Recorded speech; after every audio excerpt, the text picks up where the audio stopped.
আসসালামু আলাইকুম। আমি ডাক্তার দিবাকর সরকার। আমি জাতীয় অর্থোপেডিক হাসপাতাল ও পুনর্বাসন প্রতিষ্ঠান, যাকে গোটা বাংলাদেশ এক নামে পঙ্গু হাসপাতাল কিংবা নিটোর নামে চিনে, সেখানে আর্থ্রোস্কোপি সার্জারি অ্যান্ড স্পোর্টস মেডিসিনে কনসালটেন্ট হিসেবে কর্মরত রয়েছি। আমি আজকে কথা বলবো আমার এক পেশেন্ট নিয়ে। ওনার নাম মিস্টার ঝান্টু সরকার। ওনার ৪৫ বছর বয়স। বেসিক্যালি ওনার আমি অপারেশন করেছিলাম আজ থেকে ৮ সপ্তাহ আগে। ওনার কিন্তু মাল্টি লিগামেন্টস ইনজুরি ছিল, অর্থাৎ এসিএল ছিল, মেনিসকাস ছিল এবং হচ্ছে এমসিএল ছিল, কমপ্লিট টিয়ার। এবং ওই সময় আমি তার অপারেশনটা, তার ওই অ্যাক্সিডেন্ট হওয়ার পরে তার আসলে ওখানে যে উন্ড ছিল বা ঘা ছিল হাঁটুতে, সেইটা হিল করার পরে তারপরে আমরা তাকে অপারেশন করেছি। ওই সময় তার হাঁটতে গেলে কিন্তু সে হাঁটতে পারতো না, পাটা ঘুরে যেত। এখন এই ৮ সপ্তাহের মধ্যে তার সে পুরা পায়ে ভর দিয়ে হাঁটতে পারে, এখন মোটামুটি নামাজ কালাম তো যে অ্যাক্টিভিটি করতে পারে, এবং আপনারা নিজেরাও দেখছেন চাচা বসেও আছে। আচ্ছা, আমি একটু আগে চাচার কাছে শুনি। ঝান্টু সরকার, আপনার প্রবলেমটা কি হয়েছিল আমাকে একটু। আমি হাঁটাচলা করতে গেলে আমার পাটা ঘুরে যেত, ওই হয়তো ভাঙছিল, বাড়িটা খুলে গেছিল আর লিগামেন্ট ছিঁড়ে গেছিল, এই কারণে হাঁটাচলা করতে গেলে পাটা ঘুরে গেছে। আপনার ওই লিগামেন্টটা নাগানি পরে পাটাকা ঘুরে না। আলহামদুলিল্লাহ, আল্লাহ খুব ভালো। আমরা যে তোমার চিকিৎসাটা করেছি, এটাতে তোমার কি হ্যাপি? মানে কোনো রকম অসুবিধা? না, কোনো অসুবিধা নাই ইনশাআল্লাহ। তুমি যদি কিছু মনে না করে একটু হেঁটে দেখাবে আমার দর্শকদেরকে, একটু হেঁটে দেখাতে হবে। Very good. আস্তে চলে আসো কাকা, একটু চলে আসো। Very good. বসো কাকা। আগে তো হাঁটাচলা করতে পারতো। আচ্ছা, পা ঘুরে গেছে। দেখেন, আচ্ছা কাকা, এই যে আমরা তোমার অপারেশন করলাম, অনেক রোগী আছে তো যারা মনে করে যে আমাদের দেশে এসব সার্জারি হয় না, ইন্ডিয়াতে চলে যায় বা দেশের বাইরে চলে যায়। তোমার কাছে কি মনে হয়? না, ওখানে দরকার পড়ে না আর কি। না, কোনো দরকার পড়ে না। তুমি তো এখন এখানে আসার পরে আমি অনেক সুযোগ সুবিধা পাইছি আর কি। অনেক অনেক বলতে অনেক।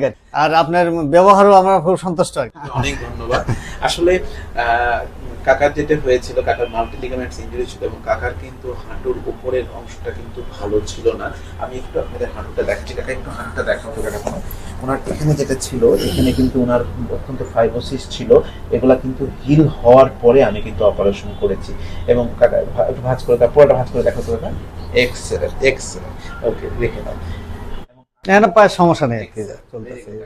আমরা কিন্তু এখন মাল্টি লিগামেন্টস ইনজুরি খুব কমনলি, অর্থাৎ যখন একটা রোগীর ধরেন, আপনারা, আমি একটু বোঝায় বলে দিই আপনাদের। এটা হচ্ছে আমাদের হাঁটুর মডেল। এখানে কিন্তু অনেকগুলো লিগামেন্টের যুক্ত করা থাকে। সামনের একটা লিগামেন্ট থাকে, এইদিকে এলসিএল এটাকে বলে, এটাকে এমসিএল বলে, আর ভিতরের একটা লিগামেন্ট, এটা একটু দেখেন, এটাকে এসিএল বলে। এই লিগামেন্টটা কিন্তু আমাদের এটাকে এসিএল বলে, আর এই পিছনের পিসিএল বলে। আর এই যে দেখেন একটা কর্নারে এই দুটো অংশ মিলে থাকে, এটাকে মেনিসকাস বলে, ল্যাটারাল মেনিসকাস, এটা মিডিয়াল মেনিসকাস। বেসিক্যালি এই যখন আমাদের হাঁটুর ভিতরে লিগামেন্টগুলি থাকে, তখন এটা হচ্ছে এসিএল হতে পারে, পিসিএল হতে পারে, মেনিসকাস ইনজুরি হতে পারে। ইভেন দেন যখন আমরা মাল্টি লিগামেন্টস বলছি, অর্থাৎ হাঁটুর ভিতরেরও লিগামেন্ট ছিল এবং বাইরেরও লিগামেন্ট ছিল, সেটার মধ্যে কিন্তু আমি আপনাকে বলছি এলসিএল এবং এমসিএল এগুলো। এবং অনেক সময় প্যাটেলার টেন্ডন লিগামেন্ট ছিল। এখন যেটা বর্তমান যে এখন নীতিমালা বা প্রিন্সিপাল বলা হয় লিগামেন্ট সার্জারির ক্ষেত্রে, অবশ্যই যদি রোগীর মাল্টি লিগামেন্টস ইনজুরি থাকে, অর্থাৎ একই রোগীর ধরেন আপনার এসিএল আছে বা এমসিএল আছে বা এলসিএল আছে, মেনিসকাস, প্রতিটা রোগীরই কিন্তু বলা হয় যে সিঙ্গেল সিটিং এ একবারে করে দাও। কারণ যদি আমি এসিএল করলাম, এলসিএল বা এমসিএল করলাম না, তাহলে কিন্তু রোগীর এই এসিএল করাটা ফেল হতে পারে। যেটা এই জন্য আমি আপনাদের বলি যে মাল্টি লিগামেন্টস ইনজুরিটা একসাথে করলে এর রেজাল্ট আউটকাম অনেক ভালো। এখানে রোগীর খরচ অনেক কমে যায়, কারণ একই সেটিং আমি অপারেশন করছি, রোগীর কিন্তু দ্বিতীয়বার অপারেশন করা লাগছে না, আবার অনেক টাকার ব্যাপার। এই জন্য আমাদের দেশের যেসব রোগীরা আছে যারা এইসব লিগামেন্ট ইনজুরিতে অসুবিধা পড়েছেন অথবা বোধ করছেন বা সমস্যা বোধ করছেন, আপনারা একবার আমাদের কাছে আসেন। আমরা আমাদের সাধ্যমতো চেষ্টা করবো আপনাদেরকে সর্বোচ্চ সেবাটা দেওয়া। তবে একটা কথা মাথায় রাখবেন, আমরা অপারেশন করে দিব, সফলতাটা কিন্তু নির্ভর করবে আপনার উপরে।